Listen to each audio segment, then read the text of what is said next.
sebuah peninggalan arsitektur Islam Indonesia yang berada di kota Banda Aceh, Provinsi Aceh.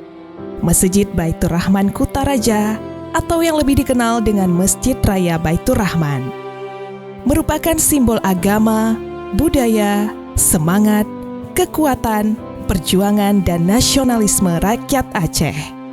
Pada masa penjajahan, masjid peninggalan Kerajaan Aceh ini kerap digunakan sebagai markas pertahanan terhadap serangan musuh.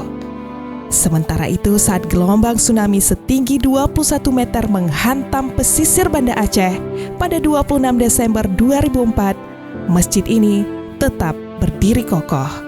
Dan saat ini, Masjid Raya Baitur Rahman telah menjadi salah satu objek wisata religi yang ramai dikunjungi wisatawan.